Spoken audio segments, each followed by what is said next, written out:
नमस्कार, मी नयन पवार KTV न्यूजमध्ये आपलं स्वागत करते। प्रथम नजर टाकूया ठळक घडामोडींवर। दिनांक 4 ऑक्टोबर 2021 रोजी लोणावळा येथील कुमार रिसॉर्ट येथे दुपारी 1 वाजता सुमारास रिपब्लिकन पक्षाच्या राज्य कार्यकारिणीच्या बैठकीचे आयोजन करण्यात आले होते। मुंबई महानगरपालिकेसह राज्यातील नाशिक, पुणे, नवी मुंबई, उल्हासनगर इत्यादी महानगरपालिका आणि नगरपालिका निवडणुकीबाबत रिपब्लिकन पक्षाचे निवडणूक धोरण ठरविण्यासाठी या बैठकीचे आयोजन करण्यात आले होते। या बैठकीस रिपाईचे राष्ट्रीय अध्यक्ष व केंद्रीय सामाजिक न्याय राज्यमंत्री नामदार रामदास आठवले यांनी सर्व कार्यकर्त्यांना मार्गदर्शन केले। तसेच रिपब्लिकन पक्षाची सदस्यता नोंदणी अभियान मागील वर्षभरापासून सुरू असून त्याचा आढावा या बैठकीमध्ये घेण्यात आला। कोरोना प्रसाराचे निर्बंध पाळून ही बैठक संपन्न झाली।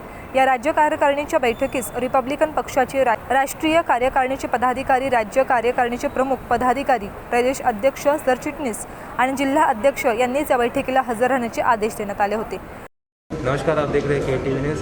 आज रिपब्लिकन पार्टी ऑफ इंडिया के राष्ट्रीय उपाध्यक्ष उनसे बात करने जा रहे हैं कि कल ब्राह्मण समाज का कुछ कार्यक्रम रखा गया, हम जानेंगे उनसे फिर क्या कार्यक्रम रखा है, कल कौन सा पुरस्कार का। कल हमने ब्राह्मण समाज की तरफ से महाराष्ट्र में कई ब्राह्मण एसोसिएशन है, उनकी अपनी एकीकृत महासंघ है। उस एकीकृत महासंघ की तरफ से माननीय रामदास जी आठवले सामाजिक न्याय मंत्री को समाजश्री का पुरस्कार देने के लिए, उनका सम्मान देने के लिए रखा हुआ है। किस तरीके से कार्यक्रम रखा और कहाँ रखा, ये पुरस्कार मिला? ये जो आठवले साहब को जो समाजश्री का पुरस्कार ब्राह्मण समाज दे रहा है, उसके पीछे अपना एक कारण है। पार्लियामेंट में, संसद में टोटल 500 के ऊपर सांसद हैं, लेकिन किसी ने ये हिम्मत नहीं किया कि ब्राह्मण समाज में भी गरीब लोग हैं और उनके लिए आरक्षण की मांग की जाए। सिर्फ ये पहले सांसद थे जिन्होंने पार्लियामेंट में ये डिमांड किया कि ब्राह्मणों को भी, गरीब ब्राह्मणों को भी आरक्षण के दायरे में लेना चाहिए। तो इससे प्रेरित होकर पूरे ब्राह्मण समाज ने ये डिसाइड किया कि हमको ऐसे जो संघर्ष नायक है, जो गरीबों के लिए, जो पीड़ितों के लिए, जो बगैर जात पात का भेदभाव देखे संघर्ष करते हैं, उनको सम्मानित करना आवश्यक है। इसीलिए कल जो है Taj Mahal palace, gate of India के सामने मुंबई में उनका सम्मान किया जा रहा है। और उस समारोह में कश्मीर से लेकर कन्याकुमारी तक, उत्तर प्रदेश से लेकर गुजरात तक सब जगह से ब्राह्मण आएंगे और उनका सम्मान करेंगे। सर, आप भी पदाधिकारी हो, क्या कहना चाहोगे कल के? कृष्ण मिलन शुक्लाजी हे ब्राह्मण समाजाचे आहेत आणि जेव्हा आठवले साहेबांना यांनी बघितलं, TV मध्ये बघितलं की आठवले साहेब जेव्हा उठलेत आणि आठवले साहेबांनी एक 550 याच्यामध्ये मेंबर ऑफ पार्लमेंट हा एकटा माणूस, म्हणजे आठवले साहेबांनी हे सांगितलं की दलितों को आरक्षण तो दिया है, लेकिन दलित और सवर्णों में जो झगड़ा होता है उसका झगड़े का कारण बताया साहब ने। इसलिए सवर्णों को भी, जो गरीब सवर्णों में भी गरीब है, उनको भी आरक्षण मिलना चाहिए, तो ये झगड़ा ख़त्म ही होगा। और आठवले साहब ने मुझे परसों बताया कि जैसे कि शुक्ला जी जैसे पार्टी में आए, वैसे मैं जैसे जैसे ऑल ओवर इंडिया घूम रहा हूँ तो बहुत सारे लोग पार्टी में जुड़ रहे, वो दलित नहीं है, तो ब्राह्मण है और सवर्ण में क्षत्रिय है और राजपूत है, ऐसे बहुत सारे लोग पार्टी में जुड़ रहे। लेकिन कृष्ण मिलन शुक्ला जी ने जो ब्राह्मण लोगों को जगाया कि नहीं, एक ही ऐसा इंसान है जो दलित नेता है, लेकिन दलित नेता होने के बावजूद भी ये सवर्णों को, यानी कि उसमें ब्राह्मण भी आए, तो सवर्णों को आरक्षण देना चाहिए। और आठवले साहब ने जो आवाज़ उठाया वो आरक्षण, आठवले साहब ने मुझे बताया परसों कि आरक्षण 10% पार्लियामेंट में जो बोला था वो 10% आरक्षण मिल चुका है।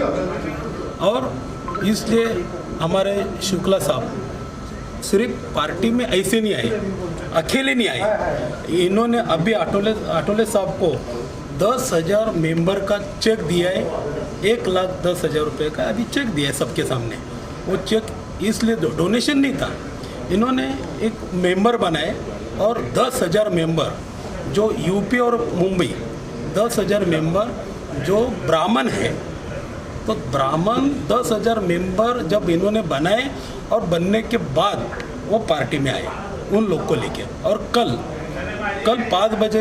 4 बजे से 11 बजे तक एक सम्मेलन है। ब्राह्मण कार्ड हम पार्टी यूज़ कर रहे हैं, लेकिन आठवले साहब को कल ताजमहल होटल में जो ब्राह्मण समाज में सबसे ऊपर का जो पुरस्कार होता है वो श्री पुरस्कार होता है, राइट। तो श्री पुरस्कार कल कृष्ण मिलन शुक्ला जी के अध्यक्षता में ये दिया जा रहा है। तो मैं यही कहना चाहता हूँ कि ये party Republican party of India ये अभी दलितों की नहीं रही, एक समाज की नहीं रही, ये ऑल समाज की ये पार्टी हो गई। ये सब ने आज देखा है कि कृष्ण मिलन शुक्ला जी ने एक बहुत ही अच्छा भाषण दिया है और ये ब्राह्मण समाज से है। तो ये पार्टी इनके वजह से ऐसा लग रहा है कि ये पार्टी एक जमात की नहीं है, ये भी ब्राह्मण जमात की भी है। और ऑल ओवर इंडिया में जितने भी समाज है सब समाज से लोग जुड़ रहे हैं। तो ये आने वाला मुझे लग रहा है कि आने वाले कृष्ण मिलन शुक्ला जी ने बताया कि पार्लियामेंट में अकेला भी आठवले साहब नहीं रहेंगे, बहुत सारे पार्लियामेंट में बहुत सारे चुन आने वाले दिन में ये देखा जाएगा कि रिपब्लिकन पार्टी ऑफ इंडिया के बहुत सारे मेंबर ऑफ पार्लियामेंट चुनकर आ चुके हैं।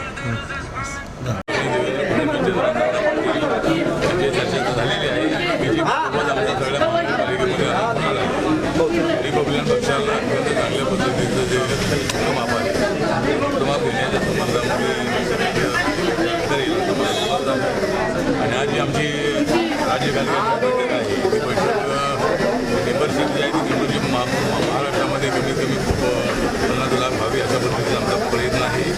त्याचबरोबर संघटना बांधलेली आहे की नवीन लोकांना तरुणांना संधी देण्याच्या दृष्टीकोनातून आमचा प्रयत्न स्ट्रॉंग करण्याचा प्रयत्न आहे।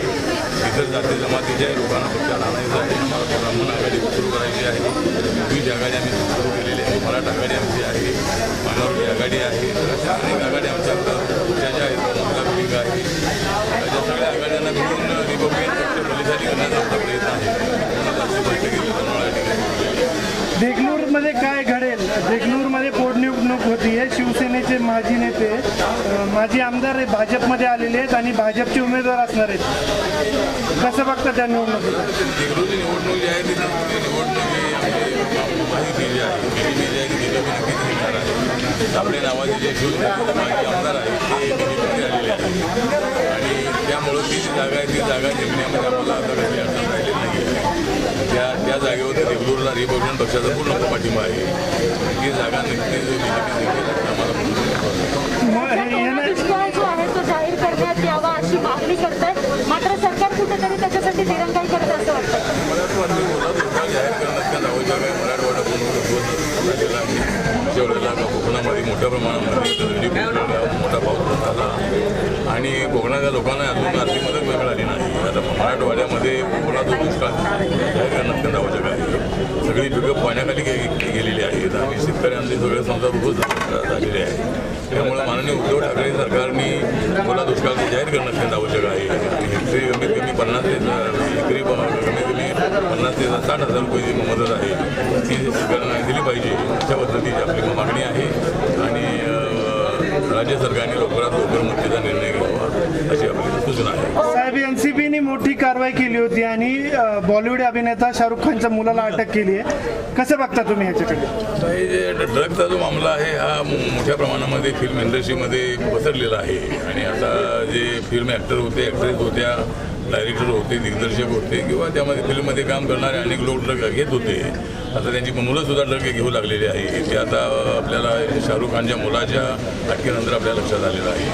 त्यामुळं या ड्रगवरती पूर्णपणे बंदी आणली पाहिजे आणि जे स्मगलिंग होतं आहे ते स्मगलिंग कुठे थांबवलं पाहिजे आणि त्याच्यावेळेपासून माननीय उद्धव ठाकरे सरकार आलेलं आहे, जवळपासून महाविकास आघाडी सरकार आलेलं आहे, त्यावेळेपासून ड्रगचा मामला हा एकदम समोर आलेला आहे आणि या सरकारला ड्रग कंट्रोल करण्यामध्ये अपयश आलेलं आहे आणि एनसीबीच्या माध्यमातून मोठी कारवाई होत आहे आणि ड्रग ड्रगमुक्त महाराष्ट्र, ड्रगमुक्त मुंबई झाली पाहिजे अशी आपली मागणी आहे. काँग्रेसने अतुल लोंढे त्यांचे प्रवक्ते त्यांनी सांगितलं होतं की ड्रग्स घेणं काही चुकीचं नाही, गुन्हा नाही आहे, पण ड्रग्स विकणं हे चुकीचं आहे. सरकार त्याच्यावर कारवाई करत नाही असं त्यांचं म्हणणं होतं. एक ड्रग घेणं हे चूक आहे आणि ड्रग विकणं हे चूक आहे. ड्रग घेणं हे चूक आहे. ड्रग घेतल्यामुळं सगळं शरीर आहे ते माणूस राहत नाही आहे. तो माणूस जनावर बनतो आणि त्यामुळं ड्रग घेणं हे अत्यंत चुकीचं आहे. ड्रगवरती बंदी आणलीच पाहिजे.